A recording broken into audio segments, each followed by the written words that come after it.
ध्यान दें, class 11th में जो भी लोग कॉमर्स स्ट्रीम से आईकॉम करना चाहते हैं, कॉमर्स में एक सब्जेक्ट अकाउंटेंसी अवश्य रूप से पढ़ना होता है, जिस अकाउंटेंसी के लिए कुछ महत्वपूर्ण शब्द जानकारी रखना जरूरी है। वो सब हम बोर्ड पे डाले हैं, जिसके बिना अकाउंट में आप काम नहीं कर सकते। इस शब्द का जानकारी जरूरी है, लेकिन उससे पहले जरूरी है कि कॉमर्स क्या है। कॉमर्स क्या है, जो लोग लिखना चाहें सादे सादे लिख सकते हैं। कॉमर्स क्या है?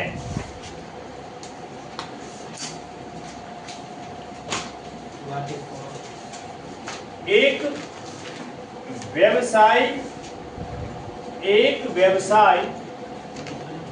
में विद्यमान वस्तु, एक व्यवसाय में विद्यमान वस्तु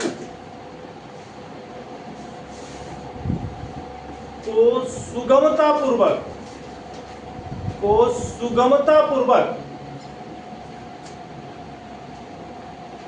उचित व्यक्ति को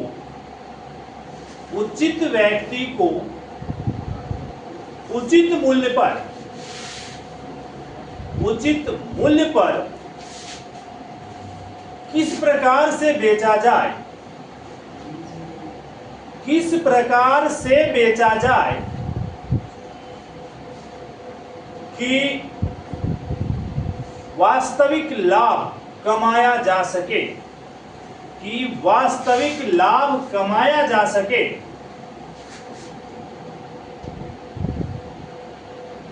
इस बात की जानकारी व्यक्त करने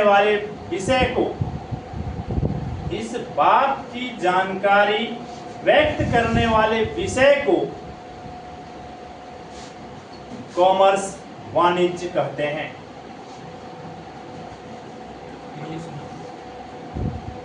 कॉमर्स वाणिज्य कहते हैं। Commerce is a technique for businessman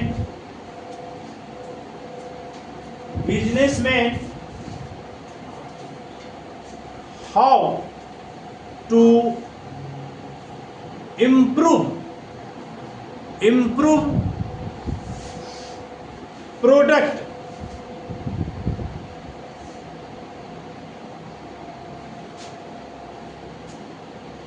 to satisfy customer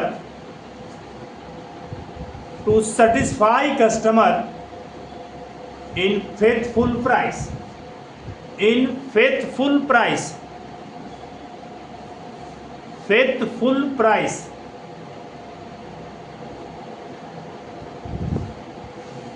commerce के बाद हमें जानकारी रखना होता है कि इसका जो मेन पेपर है अकाउंटेंसी, अकाउंट क्या है। लेकिन उससे पहले जो लोग 10th पास किए हैं उनके लिए एक जरूरी चीज होता है कि वो जब 11th स्टैंडर्ड के लिए अप्लाई करें तो विषय क्या रखें। तो इसके लिए जरूरी होता है कि वो लैंग्वेज पेपर सबसे पहले, अगर वो बिहार बोर्ड से करना चाहते हैं तो लैंग्वेज पेपर हिंदी और इंग्लिश, ये दो। उसके बाद कॉमर्स पेपर के रूप में 3 पेपर, अकाउंट और बीएसटी तो कंपलसरी है। मेन पेपर के रूप में वो एंटरप्रेन्योरशिप रखे और साथ में एक एडिशनल पेपर इकोनॉमिक्स भी रखे, क्योंकि आगे किसी भी क्षेत्र में जाने के लिए इकोनॉमिक्स का होना आपके लिए जरूरी होता है। यदि आप सीबीएसई से करना चाहते हैं तो सीबीएसई वाले मेन में इकोनॉमिक्स रखें और एडिशनल में कोई न कोई मैथ पार्ट का एक विषय रखें।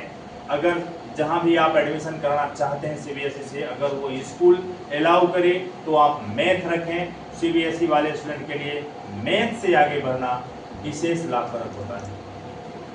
अब हम आगे बढ़ते हैं कि इसमें जो हम अकाउंट पेपर में आते हैं, ये अकाउंट क्या है? जो भी हम दिन प्रतिदिन अपने बिजनेस में ट्रांजैक्शन करते हैं, हम अपने बिजनेस में जो भी कुछ ट्रांजैक्शन करते हैं, कुछ दिन के बाद हम उसे भुला जाते हैं, याद नहीं रह सकता है। लेकिन वो चीज रहना जरूरी है, क्योंकि बाद में अगर हमें कोई जानकारी मांगे कि फलाना आदमी को आप कितने का माल बेचे थे, या फलाना के यहाँ कितने का उधार रहा था, या फलाना के द्वारा कितना आपको एडवांस दे दिया गया था, हम भूल जाए, है ना। तो बिजनेस के ट्रांजैक्शन को भुला न पाए, इसके लिए लिखने का प्रथा शुरू हुआ। बिजनेस के ट्रांजैक्शन को लिखने का प्रथा शुरू हुआ, और यही लिखने के कार्य को हम अकाउंटिंग करते हैं, लेखांकन करते हैं, ठीक है। और इसके अंतर्गत अकाउंटिंग से पहले एक टॉपिक आ जाता है बुक कीपिंग। दिन प्रतिदिन के लेन देन को, दिन प्रतिदिन हिसाब किताब के पुस्तक में जो हम लिखते हैं, वो चीज हमारा कहलाता है बुक कीपिंग, पुस्तक पालन, जिसके अंतर्गत जर्नल, लेजर और तलपट आता है। अब इतना कुछ के बाद जब हम जर्नल, लेजर और ट्रायल बैलेंस बना लेते हैं, तो हमें जानकारी लेना होता है कि बिजनेस का परिणाम क्या हुआ, रिजल्ट क्या है। हम जो बिजनेस कर रहे हैं वो प्रॉफिट की ओर अग्रसर है या उसमें हमें लॉस हो रहा है। तो प्रॉफिट लॉस या फिनेंशियल पोजीशन जानने के लिए हम फिर से एक लेखा जोखा तैयार करते हैं, जिसको फाइनल अकाउंट कहते हैं, और ये प्रोसेस अकाउंटिंग का पार्ट होता है। जर्नल, लेजर और तलपट बुक कीपिंग का पार्ट है, लेकिन जब हम फाइनल अकाउंट का काम करते हैं, जिसका पर्पस होता है हमें प्रॉफिट कैलकुलेट करना, तो ये हमारा अकाउंटिंग का पार्ट होता है, ठीक है। और इस तरह से अकाउंट के कार्य को, बुक कीपिंग और अकाउंटिंग, दो पार्ट में बांटते हैं। और कोई भी काम करने के लिए हमें ये वर्ड मीनिंग का जानकारी में होना जरूरी है। Assets, liabilities, capital, equity, trade, business, stock, investment, plant, machine, building, land, closing, opening, inventory, major, equipment, depreciation, appreciation, outstanding, prepaid, accrued, advance, unpaid, due, trademarks, copyright, patent, lease, mortgage, salary, wages, rent, advertisement, stationery, office expenses, सिर्फ expenses, expenditure. यहाँ expenses और expenditure में भी थोड़ा सा meaning है। Revenue, income, receipt, payment, subscription, donation, charity, stolen, theft, fine, insurance, purchase, bought, buy, तीनों का मतलब खरीदना होता है।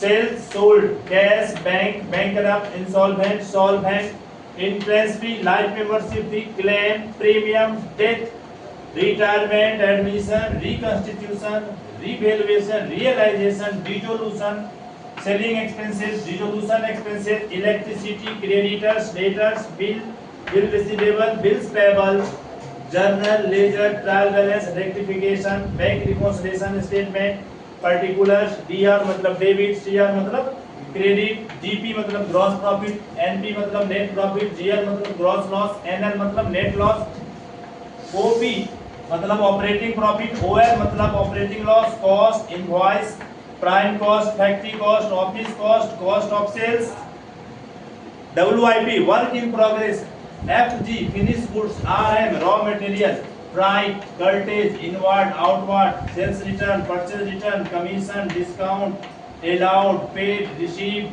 इंटरेस्ट, चार्ज या paid, deposit, withdraw, drawing, current account, saving account, fixed deposit, return inward, return outward, carriage inward, carriage outward, GST, GST का कई part है, आईजीएसटी, सीजीएसटी, एसजीएसटी, फिर export, import, octroi, duty paid, income tax, sales tax, VAT, value added tax.